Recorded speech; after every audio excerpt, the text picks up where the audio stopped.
Оваа година се одбележува 30 години од геноцидот во Сребреница, но кога ги гледаме масакрите, кога ги гледаме геноцидите, секаде во нашата блиска историја ни се случувало во недемократски држави. Затоа демократијата е битен фактор за функционирањето на државите.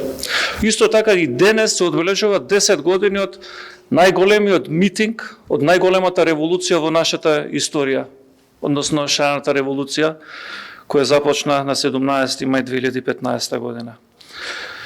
Демократија, на вистина, каде што не владее демократијата, не дека владее анархијата, каде што нема демократија, за жал се нарушуваат и човековите права, основните човекови права. Тука има тензии, тука има меѓуетнички тензии, меѓуетнички проблеми. Тука има асимилација, тука има невидени проблеми. И изминатиот период, додека и регионот, и нашата држава се бореше за демократските вредности, ние се соочувавме со овие проблеми, со овие слични проблеми. Но геноцидот во Сребреница е сосема нешто различно. Не само во регионот, и по распаѓањето на СССР, и во тие турски држави се случува масакри, геноциди. Може да формално геноциди не беа, но и во Азербејџан, и во останатите други турски држави се случува масакри кон цивили. Пример да ви дадам, откако Азербејџан прогласи независност, дел од територијата беше и окупирана, дел од граѓаните на тој крај, окупираната земја на Азербејџан, беа и масакрирани. Масакрот во Хоџали, особено активистите за човекови права, знаат што се случувало. На 26 февруари 1992 година во градот Хоџали, односно Нагорна Карабах во Азербејџан, се случи голем масакр. Но во меѓународни стандарди можда тоа не беше геноцид, но е масакр. За да биде геноцид, меѓународната заедница треба тоа да го признае. Но интересна случка имаме во 1997 година, каде 30 и кусур членки на парламентарното собрание на Советот на Европа, вклучувајќи и тогашната Сојузна република Југославија која вршеше геноцид во Сребреница и во одредени други средини на Босна и Херцеговина, побара од парламентарното собрание на Советот на Европа да биде масакрот во Хоџали геноцид. Но секако тоа не помина.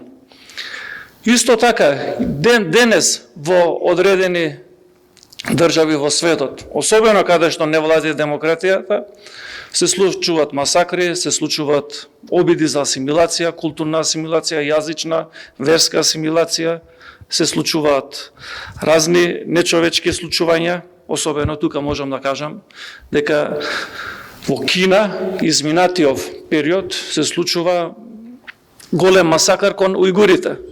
Кон ујгурите, каде што и демократскиот свет, за жал, не крева доволно глас. Демократскиот свет е битен фактор за елиминирање на овие случувања во светот. За елиминирање на таквите обиди, особено за геноцидите, за масакрите.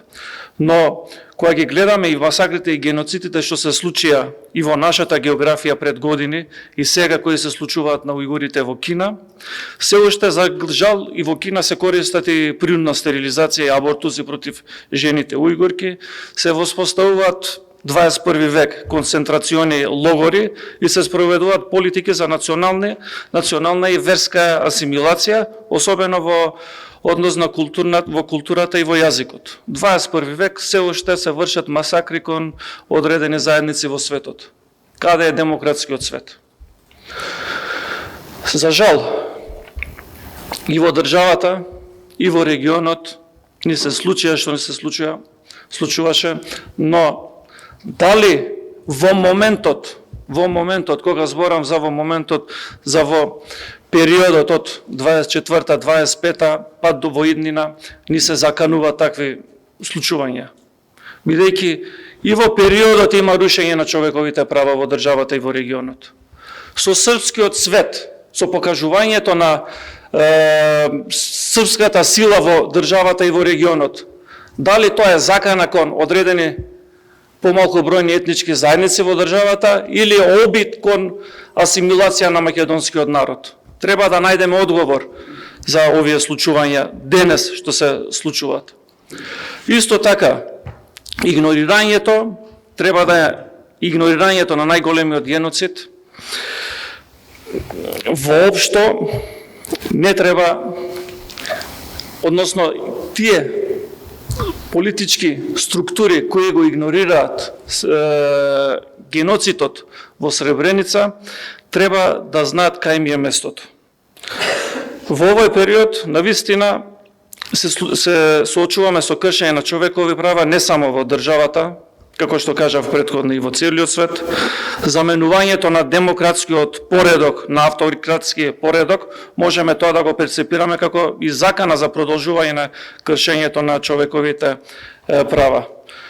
Според мене, игнорирањето на најголемиот геноцид во модерната историја, што се случи во нашата блиска географија точно пред 30 години, е злосторство против човештвото. Општеството и сите чинители на општеството треба погласно да се изјасни против оние, особено оние политичари кои го прикажуваат геноцидот во Сребреница како во форма на подсмев и смејување. Воопшто не треба да се сликаме со такви политичари, треба да им кажеме каде им е местото на тие политичари што го игнорираат најголемиот геноцид во нашата географија. Уште еднаш благодарам за денешната организација, за денешната покана. Се надевам дека во регионот, во државата и во светот нема да се случуваат тие работи што не се случуваа. Се надевам дека ќе се подобрат човековите права, ќе се подобрат меѓуетничките односи во државата и во регионот. Се надевам дека економскиот раст на државата и на регионот ќе продолжи. И во тој случај сметам дека сите граѓани и во државата и во регионот можеме да живееме како што заслужуваме, како што личи на еден граѓанин во 21 век.